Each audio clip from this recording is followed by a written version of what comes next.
तो फाइनली धर्मेंद्र प्रधान ने इस्तीफ़ा दे ही दिया। फाइनली वो सभी बच्चे कामयाब हुए जो कि धर्मेंद्र प्रधान का इस्तीफ़ा लेने में अड़े रहे और फाइनली धर्मेंद्र प्रधान को इस्तीफ़ा देना पड़ा। उन्होंने अपना इस्तीफ़ा ट्विटर अकाउंट पर पोस्ट किया और उन्होंने बहुत कुछ लिखा, लेकिन वो हम सब जानेंगे। लेकिन उससे पहले आप वो जानिए जो जानना जरूरी है। सोनम वांगचुक का अनशन जो कि 26 दिनों तक डटे रहे धर्मेंद्र प्रधान के इस्तीफे को लेकर और वो कामयाब हुए वो सभी पेरेंट्स जो कि एक होप लेकर डटे रहे धर्मेंद्र प्रधान का इस्तीफा मांगने में। एंड कामयाब हुए वो पेरेंट्स जिनके बच्चों ने आत्महत्या की। वो सभी लोग कामयाब हुए जिन्होंने सीजेपी प्रोटेस्ट में लाठियां खाई, जिन्होंने आवाज़ उठाई एंड बहुत कुछ किया सीजेपी प्रोटेस्ट के लिए। वो सभी लोग कामयाब हुए। मैं आपको पढ़ के बताऊंगा कि क्या क्या लिखा धर्मेंद्र प्रधान ने, लेकिन उससे पहले आप हमारे चैनल को सब्सक्राइब कर दीजिए और वीडियो को लाइक कर दीजिए। धर्मेंद्र प्रधान ने लिखा, मेरे युवा साथी, मैं पिछले 4 दशकों से अधिक समय से छात्र, शिक्षक और शिक्षा सुधार के लिए समर्पित रहा हूँ। मेरा सदैव ये विश्वास रहा है कि एक सशक्त, समावेशी और दूरदर्शी शिक्षा व्यवस्था ही सशक्त राष्ट्र की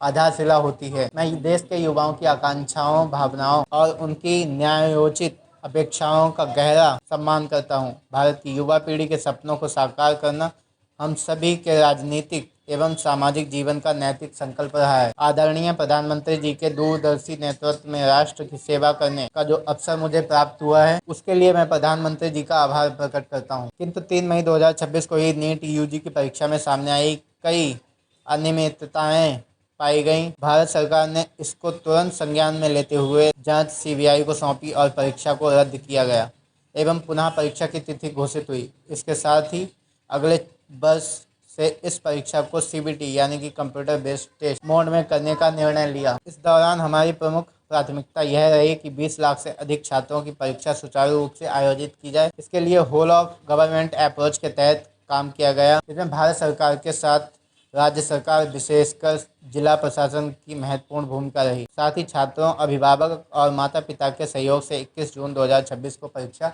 संपन्न हुई। पहले ही दिन से इस पर मैंने जिम्मेदारी ली और इस परिस्थिति से कभी मुंह नहीं मोड़ा।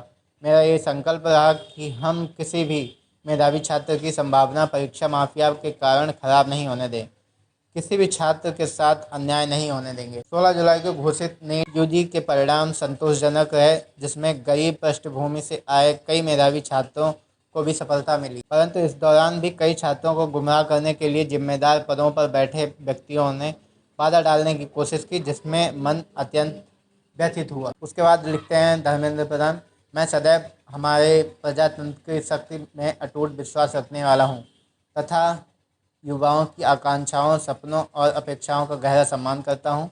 वे केवल भारत का भविष्य ही नहीं बल्कि एक नए विकसित भारत के वाहक हैं, निर्माता हैं और भविष्य के शिल्पकार हैं। पिछले 10 दिनों का घटनाक्रम देखकर मेरा मन अत्यंत दुखी हुआ है। ये मेरे लिए व्यक्तिगत प्रतिष्ठा का विषय नहीं है। भारत की युवा शक्ति ही इस देश की असली ताकत है।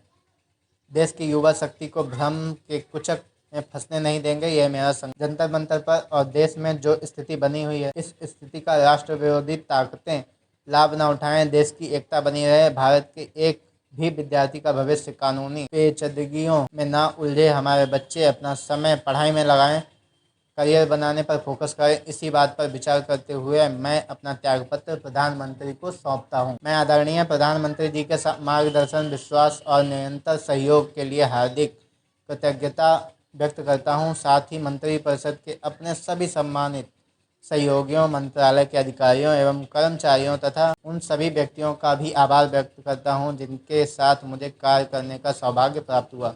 राष्ट्र सेवा मेरे जीवन की सर्वोच्च प्राथमिकता है। मैं इसके लिए सदैव समर्पित रहूंगा। इसके बाद उन्होंने लिखा, प्रभु श्री जगन्नाथ जी के आशीर्वाद से मैं भविष्य में भी भारत माता, ओडिशा की जनता तथा देश के युवाओं की आकांक्षाओं की पूर्ति के लिए हर संभव रूप में स्वयं को समर्पित रखूंगा। आपका धर्मेंद्र प्रधान। यही बहुत कुछ लिखा धर्मेंद्र प्रधान ने, लेकिन फाइनली रिज़ाइन तो दे ही दिया, इस्तीफ़ा दे दिया। एंड वीडियो आपको पसंद आया तो प्लीज़ वीडियो को लाइक कर दीजिए एंड चैनल को सब्सक्राइब कर दीजिए।